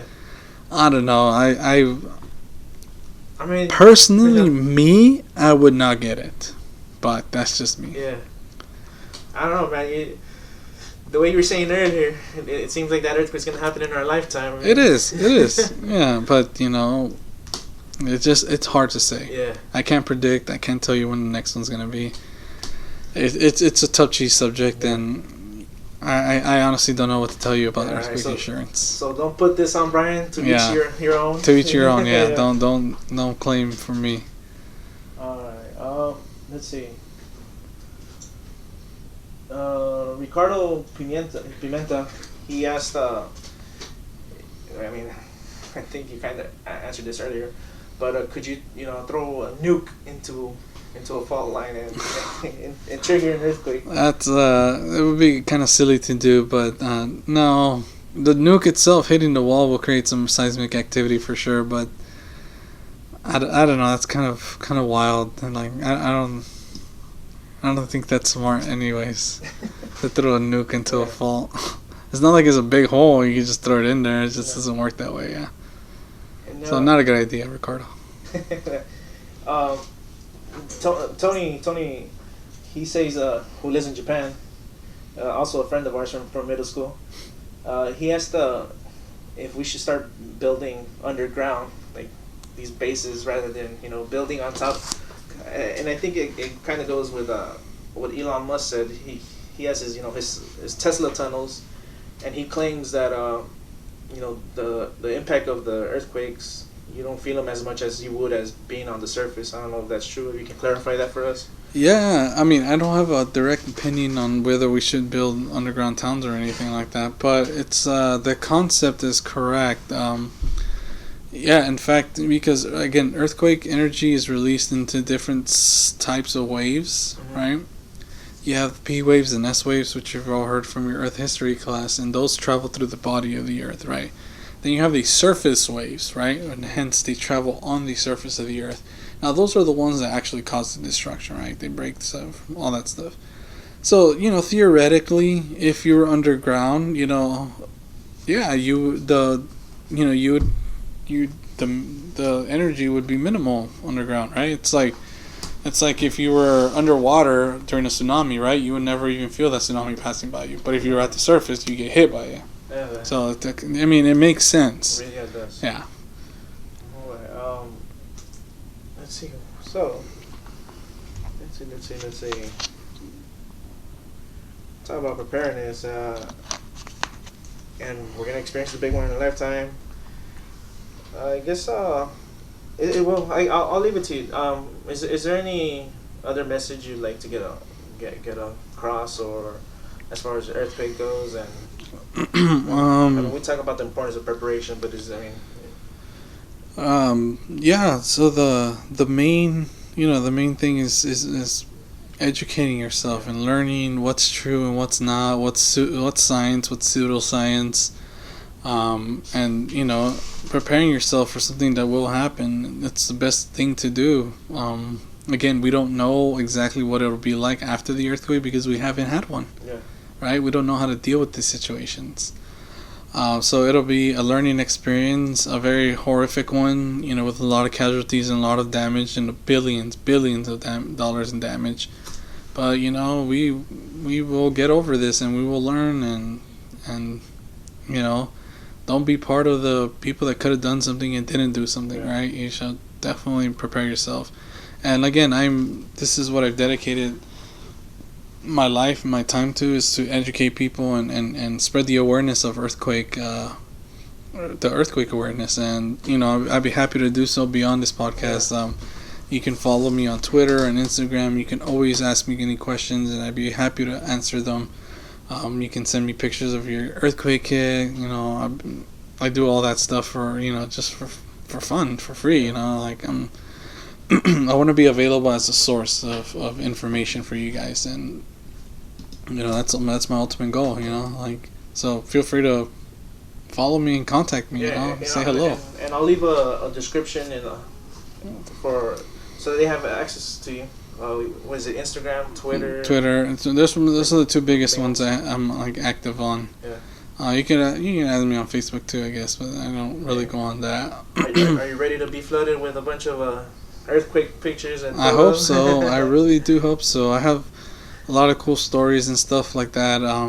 If you guys are interested in a part 2, Carlos and I would be happy to do that. Yeah, definitely. We'll set it up. I have so many stories, and I have so much more I can talk about. Trust me. Yeah, and hopefully it's not a big one. Yeah, I can go for hours talking about this stuff. But yeah, if you guys are interested in a part 2, I'd be happy to do that as well. Share some more information, give you different perspective out of California, right? Earthquakes in the other side of the world. Kind of my future plans. I'm kind of stuck in between getting a PhD or like continuing to could develop a business in it. So I'm still kind of deciding. Yeah, like I said, follow Bryan, and then if you're a teenager watching this and you're curious about earthquakes and you want to follow his footsteps, contact Bryan. He'll absolutely. He'll help you out. And I'm also a STEM advocate, so I like promoting STEM, especially if you're a minority. I was a minority. I made it through the system. I got out of the hood. Yeah, that's right. Yeah, became a scientist, and there's a bunch of perks. There's a bunch of opportunities out there. You just gotta look for them. You just gotta be ambitious. And I also do outreach, educational outreach, college outreach. If you're struggling to transfer, all that stuff, right? Going to college, deciding what to do, what's the best course of action. I'm available for all that stuff too. Oh well, hey man, I'm really proud of you. Seriously, because thank you. We grew up together in middle school, and just seeing you graduate and become who you are, that's awesome, man. I really am happy for you. You and everyone else is proud of me. Yeah, we need more of that, man. Not just in minorities, but we need everybody. We need people to become more educated, so that way we don't believe in fucking earthquake weather. Earthquake weather, or believe the San Andreas movie is true. Yeah, the San Andreas and yeah, man. So. Let's leave the whole earthquake section and move to a lighter subject. A lighter subject, okay. So you're also, aside from earthquakes, you're interested in Pokemon. Yeah, I'm a big Pokemon fan. Yeah. And I think it's a phase that we all went through, especially the '90s kids. Oh yeah. It all started with the Game Boy game, and the card game just blew up, and it's amazing how much of a comeback it's making as well. Because I think, I haven't really followed Pokemon since I was in elementary, because then I switched to Yu-Gi-Oh, and then after Yu-Gi-Oh I just stopped. Yeah. But from what I remember, Pokemon was big, and then it kind of died off for a while, or at least the card game. I know the video games, they've always been popular, but the card game, I feel like, I don't know if it was the artwork or it got more complicated, because Yu-Gi-Oh itself, it got all these new cards that are really complicated. I don't know if you follow Yu-Gi-Oh. Yeah. I know I was big in Yu-Gi-Oh. I remember going up to Synchros, and then after that, the XY or the... Yeah, the XYs and all that. And it got really complicated. It just got really complicated, and I was like, I'm good. I just stick to Fusion, Ritual, and then Synchros, and then I was like, okay, I don't know what's going on. And I think that's what was such a big draw of Pokemon. It was, simple. It was really simple, yeah. Everything. The card game, the video game as well, where you only had 10 hits or something, 10 available attack options or something. Yeah, no, I definitely picked up the hobby again.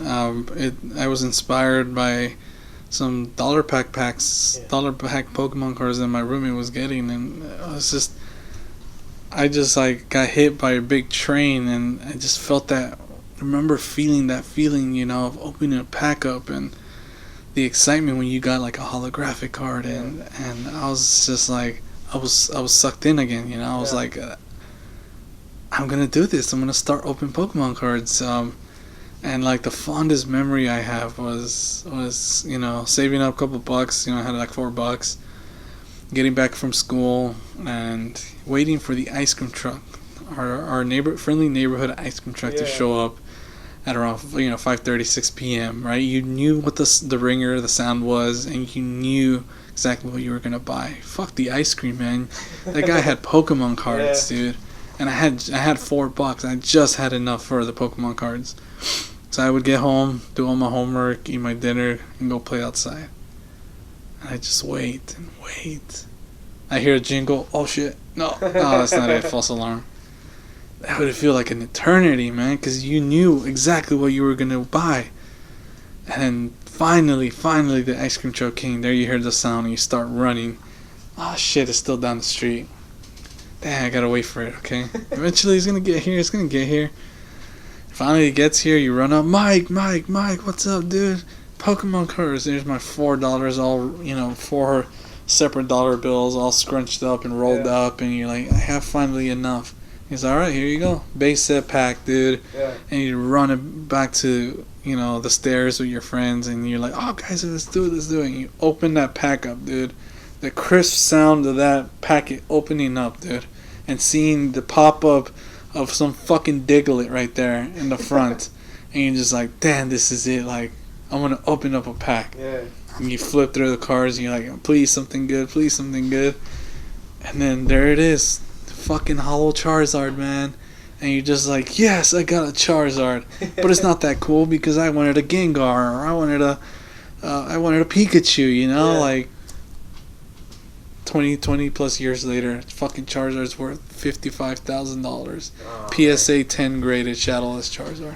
Ooh, yeah, that's talk about a fucking transition right there. Man. Holy shit, dude! Nostalgia level 100 right there. Seriously. Did you keep your original cards, or no? You're same boat as me, huh? I This is my biggest regret in my life is throwing away those fucking Pokemon cards, dude. For me, it's not even. Wasn't even the cards. For me, it was the. Remember Burger King? For a moment, they had the gold. All the promotions, the promotions of Pokemon was people gold. People don't understand how big Pokemon was back then. Like, dude, like, fuck the Happy Meal, dude. Like, Mom, can we get a Happy Meal? No, there's food at the house. I don't give a fuck about the food. I want the toy. Like, I want the Pokemon toy, dude. It was a fucking gold plate of Mewtwo, dude. I want that. Every cool kid has it. Right? And it's just like, damn, dude, I would buy. If that was happening right now, bro, I'd be buying McDonald's Happy Meals at least 4 times a day. I don't care. I wouldn't eat the fucking food. I want the damn toy, dude. But it sucks because you're a kid and there's so much you can control, right? You're not a stable adult where you make money. You can just buy these things, right? Like, I go hard with the packs now, right? I stream on Twitch and make YouTube videos of our card packing, of opening our card packs, right? But like back in the day, we couldn't do that. Like, it was just like you saved up money for one booster pack, right? You went out there and you bought it, and if you got shit, you got shit. Yeah, and everybody has, it's that nostalgia. Everybody has their own unique memory. For me, my brothers, all of them, they're 1 year apart except for me. I come 14 years later. Oh shit. Yeah, so there's this big age gap, so I really feel a little weird around my brothers. But one of my brothers, Nando, giving him a shout out. He would always buy me Pokemon cards as a kid, and he even took me to see the Pokemon movies. Oh, nice. Yeah, so that was really cool. And like when I think of Pokemon, it reminds me of that memory with my brother. He lives in Texas now, so it sucks that can't really hang out with him. But when I see Pokemon, it reminds me of those memories of spending time with my brother and going to the movies and. Those are amazing movies. Yeah. Yeah, Pokemon 2000, the videos, just. And the fucking promotions, man, they were fucking great. They would give you cards during in the movies, like yes. Yeah, what was it, the Ancient Mew? Ancient Mew, yeah, yeah. Ancient Mew was what they gave away. And, Dude, it was incredible, dude. Like, I miss it. Like, I want to go back and just live that again, dude. But this time as an adult, like being able to like just not have no limits and spend my money on Pokemon cards and dude, it was an incredible time. I miss it so much. Seeing some memoranda of the times back then in the 90s, at the late 90s of Pokemon. It's just, I don't know, it hits home, dude. It really does. And it, like, I don't even know how to explain it anymore. I'm like lost of words for how amazing that feeling is, and I just get sad that I don't have any of it. I wish I would have retained all of it. Yeah, I mean, and then none of us, at least the children, we didn't think that it was gonna blow up, man, or at least financially we didn't think it was gonna blow. Like, I had a Charizard, the original Charizard, and I traded it for a Dark Charizard, and like, just because I thought the artwork was cool on the Dark Charizard. Yeah, now people would be like, wow, dude, you got duped. Yeah, exactly. But back in the day, it didn't matter about that. It wasn't about worth. You could go to the swap meet and buy a Charizard for $10, you know? Like, it was okay, because they were, it's incredible. Yeah, it's, like I said, it's incredible. And now, if you said 55,000 for a Charizard, and I seen like those packs. I think it was a Venusaur. Yeah, I think it was a Venusaur box. The original ones they sold it for $100,000. I was like, my goodness, like. Yeah, those specs are expensive. They're at least $200. How do you feel about people purchasing those original packets and opening them? I mean, does it hurt you seeing that, or well, are you excited? I mean, it depends. Like, if it's a collector and he's not trying to flip them, like some people are just like trying to make money off of them, and I don't know. I think that's wrong. Yeah. I mean, I get it. Like, you do what you want to make money, but like, you're like, I don't know. It just, there's somebody else that would appreciate that more. Like me.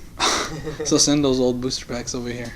Yeah. But like, it's seeing people like Leon Hart, who's probably the biggest YouTuber who opens Pokemon cards. Like, that guy loves Pokemon, and you see him open old packs, and it's like the true excitement of a collector. Yeah. And people like that, I'm okay. Like, that's awesome that they open stuff like that. Right. I get excited for them. But people who just like weigh them, and like make a business out of it, I think they're just, I don't know. Yeah, and especially today with the introduction of like Patreon, stuff like that, like I feel sometimes they don't really appreciate, like, because they're not really spending their money, they're spending other people's money to open the cards. For the content, yeah. For the content, exactly. So. Yeah, I know. We're gonna have to set up a Patreon too, so support my Pokemon addiction, dude. But yeah, no, it's and it's gonna get more expensive, man, as time passes by. Yeah, it really is. But so like I said, I started streaming on Twitch these card pack openings. If you want to check us out, we're SafHouse_Pokemon. We also make YouTube videos when we try to. Editing is really hard stuff. It takes a lot of time. Yeah. It took me. I told the listeners. It took me about like a month just to set up. I wanted to start this in, I believe it was June. And I didn't get it started until July just because I was figuring out setting everything up. And it's an investment. You have to invest on equipment and try to make it as legit as possible, right? The better the quality, the better the audience will like it, right? Yeah. And so it's been a lot of fun, and I plan to continue doing it. I just gotta watch my spending on it. Because it does get expensive buying a bunch of cards. But I have a blast doing it. Now, can you share with us how much you spent so far on cards? Or? Yeah, absolutely. I think none of your business. How about that? How about you just go watch our streams and our YouTube videos? Yeah. Yeah, that's personal information right there. Yeah, my Hey, he's got to secure the bag, man. You can't let him know how much he's getting. Someone's gonna end up killing me for that amount. Yeah. And what's well, you in your what's it, Twitch? Yeah. Yeah, in your Twitch. What's the best card you pulled?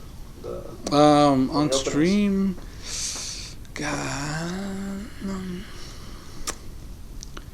Probably a Rainbow Mewtwo GX card. It was.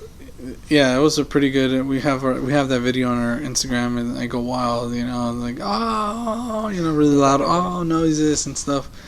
That was a pretty good card. I pulled a couple of Charizards from the reprints, from the Evolution reprints, which are cool, but they're not the original Charizard, obviously. Yeah, I mean we've got some good pulls and a couple of gold cards, which are always fun to pull as well. But yeah, right now I'm opening the new set, the Darkness Ablaze, and I want the Charizard V Max, and if we pull that, that's finally what we're looking for. Yeah. That's cool. Let's see. You're gonna have to find out. Hey, find out. Stick around, and we'll see. And do you know? The only reason I started following Pokemon again was because of you and Pablo, and I noticed this trend. Back then, the highest HP was Charizard, I believe, 120 HP. And today I've been seeing some crazy numbers, like I don't know, like in the 300s. Yeah, 300s. Do you know what's the reason behind that? Or I mean, I think some of the higher HPs are like tag team cards where there's two Pokemon, so they're HP. They have two Pokemons now. Yeah, they're called tag team cards. So I've seen some of those, but I think as new card types are developed, right? Because back in the day there wasn't any V cards or GXs or EX cards or V Maxes, things like that. Like those are all new types of cards that you've incorporated over the years. So as those get more complicated and more advanced, I think the HP also goes up. Now Yu-Gi-Oh, the card game, it got very competitive. Is that the same with Pokemon, or is it just for collectability Pokemon? As far as your knowledge, I know a lot of people play the online game or like the actual game, but I feel like the collecting side of Pokemon is a little bit bigger than the actual competitiveness or like the actual battling another person aspect of it. Yeah. Yu-Gi-Oh is definitely more battle. Yeah, right. And I think Magic as well. Yeah. I remember as a kid, like, because I think you need like I don't remember how Pokemon works, but I think you needed like energy. Yeah, you need energy cards. Energy cards to attack, right, or something. Yeah, to implement your attacks. When you're not Reggie, you just attack it. Yeah, I remember. Yeah, exactly. I remember a funny story. I have a neighbor who I grew up with when we were kids, and we used to collect Pokemon cards, both of us. And at the time, the big thing was playing for keeps. Right? You play somebody, and if you lost your cards. Yeah. And I remember I was having a good day. I was smoking this. He was my homie. He's still my homie. Shout out to Gorotex, man. And I have a feeling he's gonna get a napkin right now. He's gonna be salty. Yeah, dude. And I took his Arcanine. Base set Arcanine, and it was a sick card at that time. And I was like, yes, dude. I went home happy. This motherfucker went to go cry to his mom. Oh, no. Yeah, and then she came down, and then she knocked on the door, talked to my mom. No. She was like, hey, Bryan took his Pokemon cards, and I was like, in my mind, I was like, you little snitch. Yeah. Fuck you. And then I had to give him back his cards, but yeah, we laugh about it now. We're do you know if he still has that card, or is I don't think so. No, I was gonna say, man, because I'll take that back right now. Yeah. No, not just that. I was gonna say, if he knew that you got rid of your cards, then I know you better donate them to me, Gore-Tex. But no, we're still good friends today. I was his best man at his wedding. Oh, it was awesome. And we laugh at that memory now. So yeah, really cool. But again, that's just those memories you make because of Pokemon. It's irreplaceable, dude, and I'll never forget them. Yeah. And did you also follow the Pokemon Go sensation at the time? Yeah, I was actually a pretty avid player. I was big into Pokemon Go when it first got released. I built my own community at my university at the time. I'm like a Discord leader at it. What do you mean you built a community? Can you explain? So I created a Discord channel. Okay. You guys know what Discord is? I'm not familiar with it, but it's kind of like a social media. It's like a chat area where you can make channels and talk to people. and you add like a Discord, like there's different Discord pages, right? Okay. So I created one for Pokemon Go for the campus Okay. where I went to grad school. And I kind of became rose to the top as the leader. I was conducting all the social aspects of it, like the giveaways, the promos, the events we had at the campus. So I became kind of like you went deep, man. Yeah. I was kind of the face. Everybody knew who I was, Yeah. right? It was like, oh, that's BCast, that's Bryan. Like he's the leader of the Discord community. So I was really big with the Pokemon Go, and I was like high level. That was one of the first ones in my community. Well, actually, the first one in my community hit level 40, which is like the max level. Yeah. Obviously, everybody's hit it now, and it's not an impressive thing. But I was just like I was always grinding, playing the game and stuff like that, and so it was big. But about last year, I think a little bit before like the summer of last year, I really fell off. Like I stepped down, I'm not as active, and then the whole COVID thing kind of really stopped that social aspect of that game too. Yeah. So a lot of us kind of just stopped going, and so I really fell off for sure. I still play the game, I still play every day, but here and there when I have time. When you would go out in the middle of nowhere, like let's say to the fault lines, would you ever? I mean, it depends. I'd open it up or have service, and see if any Pokemon come out. That would be. Yeah, that would be really cool. And I'm assuming your favorite Pokemon's what Golem, because it's Fissure. No. Favorite Pokemon. I think I have to go with Rayquaza, which is a Gen 3 Pokemon. That's like the lizard looking, That's like the, dragon. the dragon, Yeah, not right. lizard. Yeah, the dragon. But Pidgey is always gonna be my favorite. Pidgey. I love Pidgey. No, Yeah, yeah. and like Haunter is cool too. One of my favorite Pokemon. So Yeah. I have a bunch of them. Yeah. That original, that first generation, they did such a great design with all of them. The artwork is amazing, and I have a collection right now. Like Yeah. I'm collecting the whole set, and literally the only one I'm missing is Charizard. Yeah. No, what? I would love to get the artists of whoever created those cards, man. Do a podcast, and if I ever get them, I'll definitely call you over, bro, so you can. Yeah, all that, I'm pretty sure he's in Japan. Yeah, all right, we'll fly them over, man. Oh wow, So we this is got that all kind of budget Yeah, here we- at the Carrendo show. We're doing big things out here. All right. That's right. Fly me out somewhere, dude. Let's go do some live earthquake stuff, man. Let's go. But yeah, so